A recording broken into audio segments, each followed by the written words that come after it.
This is episode 35 of Pinnacle FC. Gareth Wheeler, Jake Osgathorpe with you, digging into the weekend that will be across the Premier League, the Bundesliga, Serie A, and La Liga, and whatever else catches Jake's eye. All good with you, Jake, this week?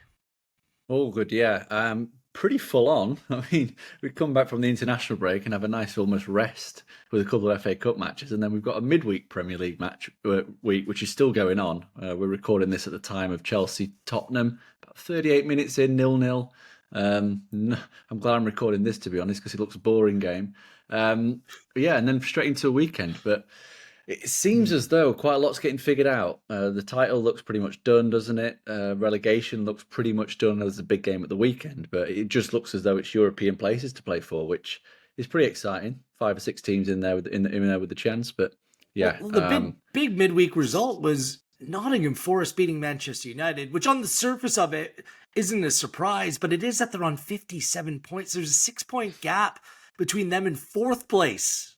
And then it drops off after that. And there's been some form that's been less than convincing by the chasing pack, really. So the Premier League's interesting that way. Barcelona running away with it looks just about in La Liga. Real Madrid obviously still alive, but Atlético Madrid falling off. Inter look like, it hasn't been spectacular, but they're pushing their way towards a Serie A title as well. So plenty to get into on this podcast. It is worth pointing out last week, thank you to our great social team here at Pinnacle. They pointed out that Roma were the play of the century and they came away with a victory. It wasn't straightforward. I was actually watching that game and they had to work to the end to come away with a 1-0 victory over Lecce. Thank you, Nottingham Forest, advancing on penalties. We told you about it last week. Forest penalties in this FA Cup competition. It's been kind to them. Nothing between them and Brighton last weekend. So another profitable week all around. And Jake gets some bragging rights. He warned me not to play Osasuna against Barcelona. We've had a fixture congestion, to say the least. But guess what, Jake? I might have to oppose Barcelona yet again this week. Yeah, I think I even name-checked Ferran Torres and Dani Olmo, and they both scored in the first half. You did. But yeah. You jinxed Olmo because he's out injured. Just pointing that out. So yeah, that's a blow. No. But let's dig into this week because honestly, this might be the fewest plays I've had any week of this collected podcast. I'm not convinced by a lot. Some of what the markets are suggesting and saying, there's not a whole lot of value. I do have a couple plays I really like, but aside from that, it's going to be the Jake Osgathorpe show, which is probably good news for you, the viewer and the listener out there as well. All the markets we use are courtesy of Pinnacle. Where do you want to start this weekend in the Premier League? Because typically it would be the Manchester Derby, which goes Sunday. But, I mean, is that the marquee fixture really this weekend? How are you looking at the Premier League this weekend? Yeah, I actually really like the slate. When I first glanced at it, I wasn't too sure. There's quite a few games that I couldn't put my finger on, but as we've got closer to kick-off and we've seen more of the midweek matches, I am liking the slate more and more. I think we just start with the first game of the weekend, Everton versus Arsenal. I'm more than happy to back Everton on the handicap here, plus 3/4 of a goal at -116. This is just, it's a lot of things combined, really. You've got timing of the game, you've got the injuries that are mounting for Arsenal, the low importance of this game relative to what's coming up, and the fact that Everton have actually been really good under David Moyes. I think they all come into one here. And like Arsenal were good in midweek against Fulham. Fulham have come out the international break really badly, 2 bad defeats, poor performances. But the main issues, Gabriel out for the season, Jurriën Timber is injured and he's definitely not going to be a risk for this game. They're 12 points off top spot with 8 games to go. It's incredibly unlikely they're going to catch Liverpool. 11 points above 5th place Newcastle, so it's incredibly unlikely they're going to fall out of the top 5. So they could effectively cruise in these league games and really save their best efforts for Europe with Real Madrid approaching next midweek. Saka's back fit, but he's not going to be a risk here from the start. Absolutely no way. It'd be remarkable. It'd be borderline suicidal from Mikel Arteta to risk Bukayo Saka from the start in this game when he's got Real Madrid coming up. It'd be an absolute travesty. Arsenal fans will be up in arms. As I said, Gabriel's out, Timber's going to be out, Calafiori's out, Ben White's a doubt. So who the hell's going to play centre half or just in defence? I've no idea. Say Kivior Kivior, Yeah, probably going to be Saliba. Kiwior. Yeah, and then who's going to play right back? We're not too sure. And yeah, Tierney. I was maybe, looking at things the maybe, same yeah. way. Maybe Yeah, Party plays there, but at the same time, do you want to save right. Party's legs for midweek against Madrid? He's going to be doing a lot of chasing. Same with Rice, Ødegaard. How many minutes are they going to play? And then you factor in recent form. They're just really struggling to create chances and score goals. 6 goals they've scored in 6 league games since Kai Havertz went off injured. And then Everton pivot into them. I know they got beaten in midweek. That was the first defeat in 10. But Goodison Park's been a tough place to go under David Moyes. They lost their opening game, but they're unbeaten in 5 Premier League games. And if you take the Moyes span, it's been very good. 1.5 expected goals for, 1 expected goal against is a very strong process. And yeah, I think that this is just. It seems too obvious. We're getting 3/4 of a goal. So even if Arsenal win by 1 goal, which if Arsenal do win, it is going to be a narrow margin win. They're not going to go there and win 3-4 because they're going to take the foot off the gas, save some energy. But I actually think Everton have got a great chance of getting a positive result. People might say, well, Everton don't have anything to play for, but they've only got like a handful of games left at Goodison Park. They're going to want to go out with a bang. They're going to want to take some scalps on the way out as they say goodbye to the historic stadium. So I think that Everton are going to really, really give it a good go. And they rocked Liverpool in midweek. They were really good in the first half in particular. Obviously had a goal disallowed. Beto had the big chance. And there wasn't much between it. So I do think Everton are more than capable of matching Arsenal, who maybe are playing at 50%, who are missing a lot of key players. And I was surprised to see the line. I thought maybe after the Gabriel news, we'd probably see maybe the line go to half a goal at the very least. I think by kickoff, it could be 1/4 of a goal, given everything that's coming out. It's moving. It's at -116 right now. So it has shifted out since the Gabriel news. By the way, there should have been an early sending off in that Liverpool-Everton match as well. The angle that I was taking was both teams to score at +119. Everton, both teams to score has played in 6 of 7. You talked about the process under Moyes. They've been top 5 in XG since the beginning of February and 4th in expected points. And Arsenal, both teams to score has played in 4 of 5. Gabriello, Calafiori. So that was kind of a similar perspective, but a different play for me. So good start to the podcast. That was one of my few strong leans in the Premier League this weekend. What else are you looking at? We'll go 3 p.m. The only one I was really interested in getting Palace on board against Brighton before they did what they did in midweek.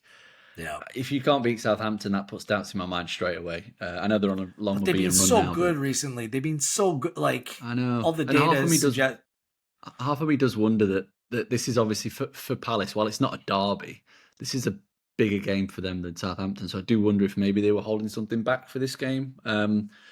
But I can't pull the trigger on that one. The one I was very, very tempted with is Bournemouth to beat West Ham, which may come as a surprise given their form has gone out the window. They've really struggled recently, but I think this is a really, really favourable matchup for Bournemouth. The last 2 defeats come against Brentford and Ipswich, both capable of playing long, direct football, which basically negates Bournemouth's press. Graham Potter's not going to do that. He's going to play out from the back. It's going to give Bournemouth plenty of opportunities to press high up the pitch and win the ball back in the final third and cause problems. And yeah, West Ham they just look lost really. I know they're transitioning from managers and Potter's not got the squad that he wants basically, and it shows. I mean, they were really, really bad against Wolves. And over the course of the season, I know most of these games came under Lopetegui, but against the top 12, at home, they've lost 8 of the 10 games against the current top 12, and I think that top 12 have established themselves as being very, very strong. You maybe put United and Spurs in there as a top 14, but they struggle when they play against better teams, and I think that we've got a big drift on Bournemouth off the back of their poor performances. But like I said, I think there's some caveats in the styles of the opponents they've played recently.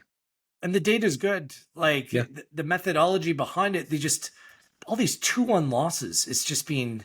they've been giving up more goals than the expected goals against suggest they should be. So that has to level off at some point. I looked at that, but based upon the current form... by the way, I've been sitting on a Bournemouth point total for the season that I'm 1 point away, and it seems like I still haven't cashed on Pinnacle yet. It's just, come on, bro. Just get this over with. Get They're it going done to and get one more dusted. point. So, Don't worry. yeah.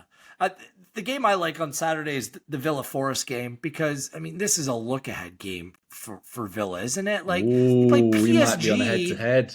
PSG in the Champions League this Ooh, I week. like this. Forest, based on their standing right now, they'll be happy to go there and take a draw. Forest on the handicap, half a goal at -112. Villa have won 7 in a row. Forest have won 5 in a row. They get Hudson-Odoi and likely Chris Wood back for the weekend as well. And Forest already beat Villa 2-1 this season. So I'm happy to take of all the games this weekend, when I look at a potential draw, this would be it. I won't bet the draw. Just give me Forest on the handicap. Love it. I'm taking Villa to win at +100. Let's make it an official head-to-head because this is my favorite bet of the week. Really? This is my favorite bet. This is my, hold on, is it?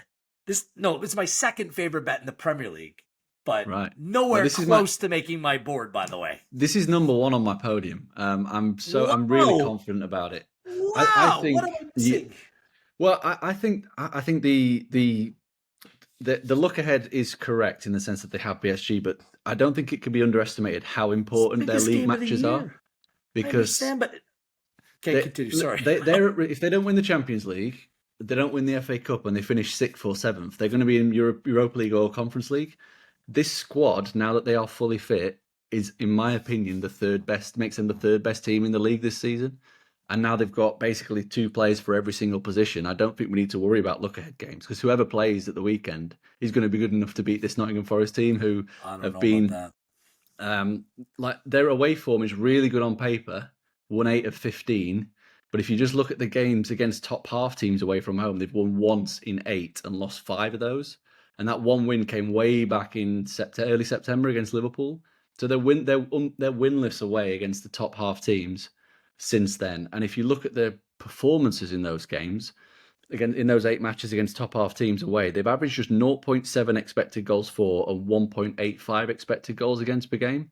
So basically, when they travel, they get comfortably beaten by better teams. And I would say, as I said, I think Aston Villa are the 3rd best team in the league now that everybody's back fit. You've got a very solid foundation. Mings and Konsa. I mean, Torres is fit as well. He could play there. Kamara's back at the heart of midfield. Tielemans has had some rest now. Because he's been ridden very, very hard. And you've got a front 6 to choose from. I mean, midweek he didn't even play Watkins. Rashford played down the middle as a 9, and they went to Brighton and absolutely dominated that game. I think this is a real takeoff point for Aston Villa. I think if there was a future market available for top 4, I'd be backing Aston Villa right now. Because I just think that out of all the teams, all the competition, they've got the squad to be able to deal with this now. Have you seen their run-in though? Have you seen their run-in? You mentioned about how much they've struggled against top half of the table sides. Other than traveling to St. Mary's to take on Southampton between the PSG games, which to me are the 2 biggest games of their season, they play home to Newcastle, away to City, FA Cup semi-final as well against Crystal Palace, Fulham, Bournemouth, Spurs, United. That is a difficult run-in with all things considered. I think it is. I think it is. We'll be playing for nothing for the last 4 weeks. Potentially, unless they somehow move on in the Champions League, unless somehow they move to an FA Cup final. Like, the schedule is for me, you're other than the Southampton, you're not playing Ipswich, you're not playing Leicester City, you're not playing Wolves, you're not playing any of these teams. Rashford won't be available last game of the season against Manchester United. I just don't think it's that straightforward for Villa. I'd oppose them strongly finishing in the top 4. Luckily over here we have a top 5 market, because that's ultimately the Champions League places are going to be 5th place, and I think that they're definitely going to finish in those places if they carry on. Like I said, I think it's all about timing, and the timing for Villa is that not only have they, it's no coincidence that they've started hitting a really consistent run of form now that they've got the players back fit. And Unai Emery's got a squad of basically 26 top class players to choose from. So yeah, I'm like, Villa are the ones that I'm going to be riding hard, I think, from now to the end of the season, in the sense of backing them every week, because I think that early in the season we were backing against them after midweek European matches, whereas now I think we can actually get on board with them because of the squad depth that they now have. So interesting. Yeah, we're head to head in. We're absolutely heading head-to-heading here. And after they drop points this weekend, that top 5, I still think Newcastle, City, Forest, like, could Chelsea still maintain? Could a team come from behind? I wouldn't, based on everything that they're playing for here over this next stretch of period of time. I just can't back Villa. We'll see. Anything else this weekend in the Premier League? Yeah, you touched on Chelsea there. We've got to be taking these underlines for Chelsea. We've got to. Under 3 is what the line's set for a trip to Brentford at plus 101. Like, honestly, these prices and these lines are going to get smashed soon because Chelsea have just become so passive, so boring. And it's no surprise. That's basically what Enzo Maresco did at Leicester last season. They were very, very boring to watch. It was more control than clinical. It was very much a recycled possession.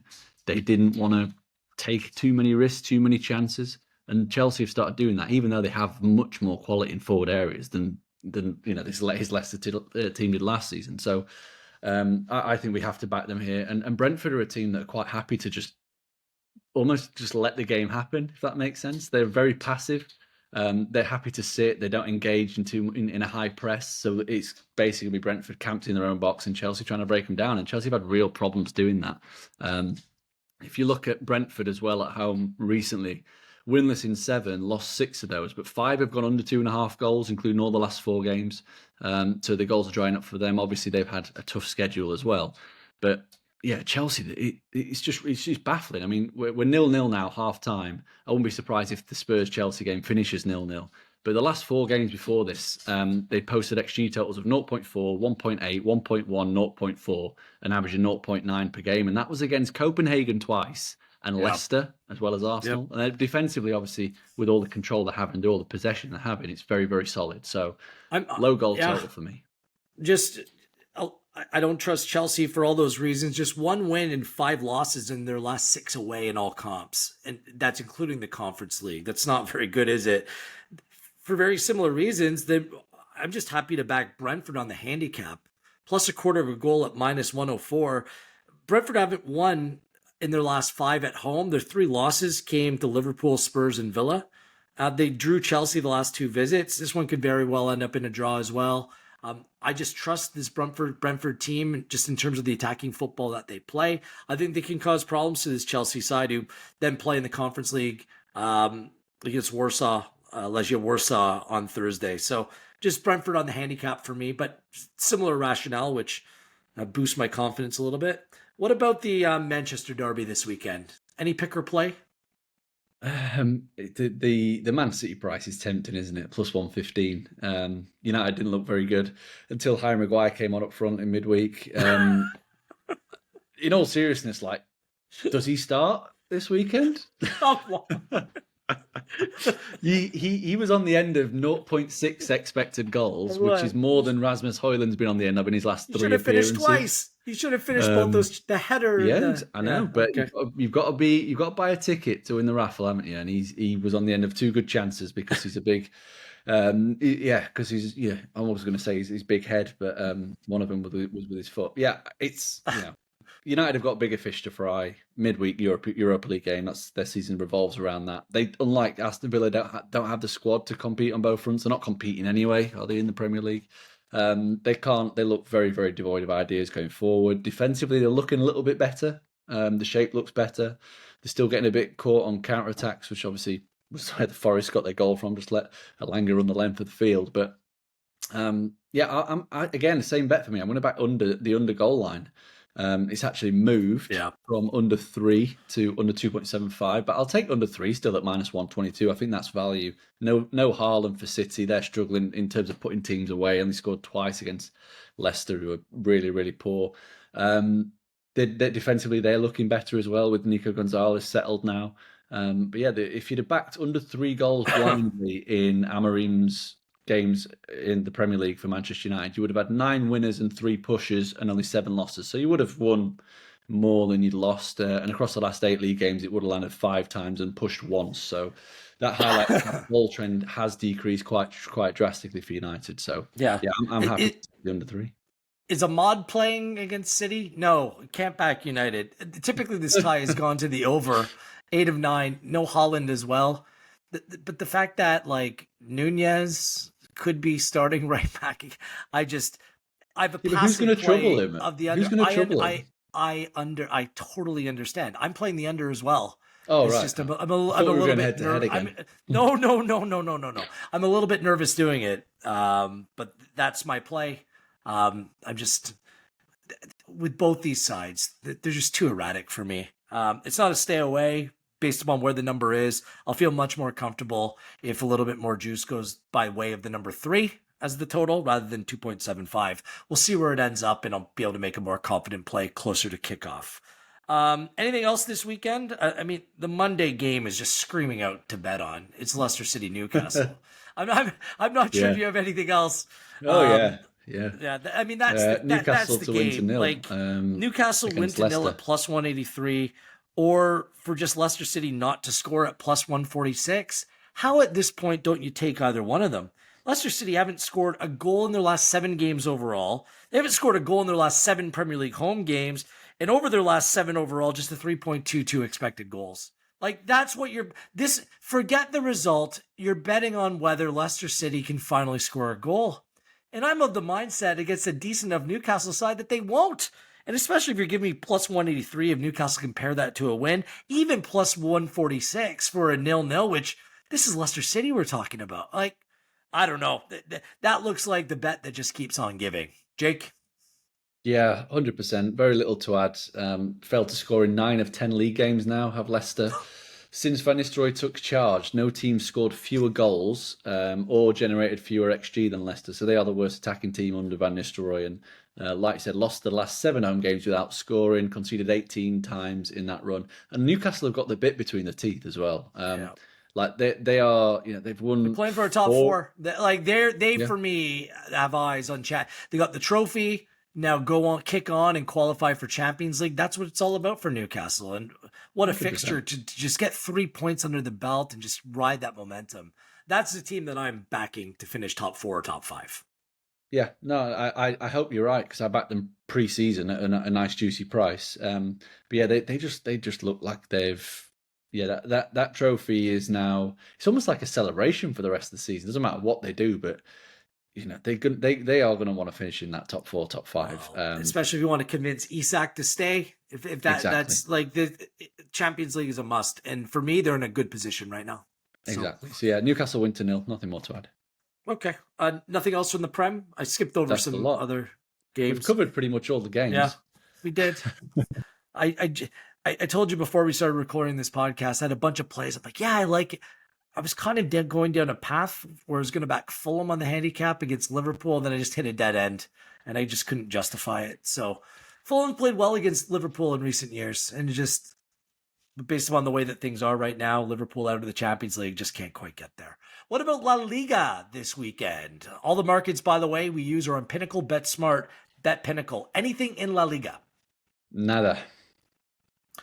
I'm going to oppose Barcelona again. Okay.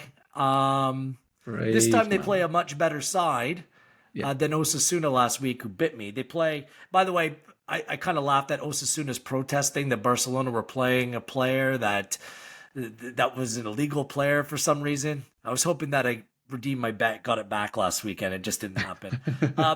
But it's the 2 informed sides in La Liga that are going toe-to-toe. Barcelona, 6-0-0 in their last 6, taking on Real Betis and your guy, Anthony, 6-0-0 in their last 6. They're 1-2 in terms of expected points over that span as well, with very similar strength of schedule. That's why if you could give me Betis, I know they're away from home. You're giving me a goal and a half at minus 106. I'm taking it. Yes, Barcelona hasn't lost in 21, but they play in the Champions League against Dortmund Wednesday, and this will be the 4th game in 10 days for Barcelona. Come on, that has to have a knock-on effect. They just played to a hard-fought 1-0 victory in the Copa del Rey against Atlético Madrid midweek. Dani Olmo's out. They played to 2-2 in the reverse fixture this season. I believe Isco's out for Betis, but look, even if they lose by a goal, that's good enough on the trajectory that Barcelona's on right now. So I'm expecting a competitive game, and if you're going to give me a goal and a half, then I'll oppose that. So I'll back Betis in this game. Not sure if you have a thought about that, whether you're going to Give me a warning not to make the play. I should have heeded your advice last week, but I didn't. Um, I'm much more on board with this one because I think the quality of opponent is much better. But I think taking on Barcelona on any handicap at the moment is frightening because they can score 4 goals like in an instant before you know it. They're 4-0 up and the handicap's dead in the water. But yeah, I don't mind it. My other play, we've been there before. It's based on total. Valladolid and Getafe have a total set at 1.75 at minus 124. Give me the over. Come on. Give me 2 goals in that game. Valladolid, defensively, like they'll concede to Getafe in this game. They've given up 17 goals in their last 6, 23 in their last 8. Haven't had a clean sheet in 10. And both teams' the scorers played in 4 of 5. Getafe have gone over in 5 of their last 6, haven't kept a clean sheet in 6, and both teams' the scorers played in 5 of 6, and Getafe won this fixture 2-0 in the reverse fixture earlier this season. 2 goals? Come on. I'm going to will some goals upon this game, Valladolid and Getafe.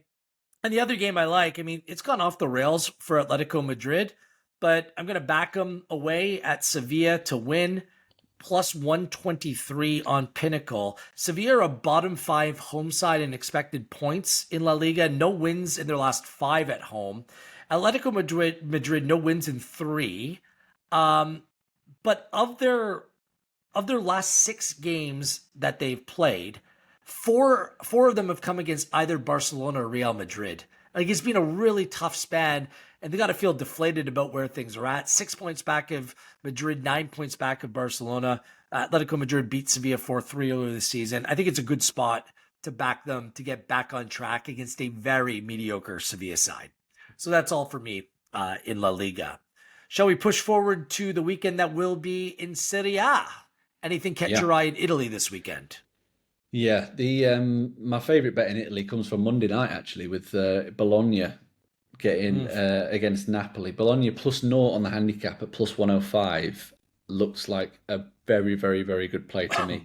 Draw no bet for the most informed team in the league. They're the best home team in the league as well on underlying data, which surprised me. They've got more expected points than Inter when playing at home.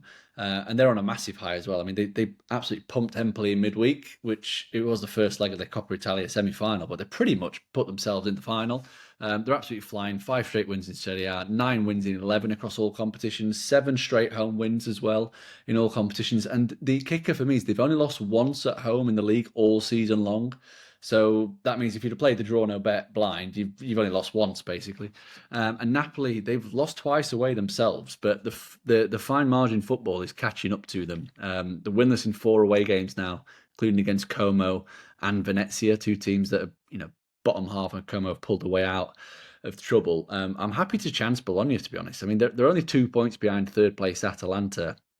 That's going to be their sight now. They're going to have it set on higher than 4th because you never know. The teams behind them are catching good form as well. Juventus and Roma play each other, so any drop points there could be a massive bonus. I think Bologna are the team to be getting on board with here at the prices.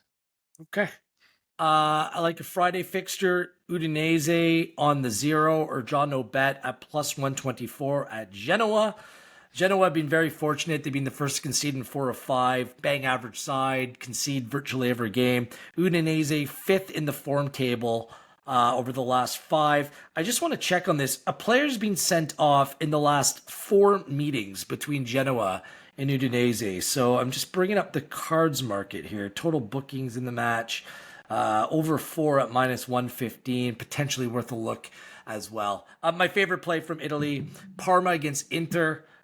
This is what Inter do. They win 2-0 away from home. I know they play Champions League Tuesday at Bayern Munich, who, man, they have their own issues right now.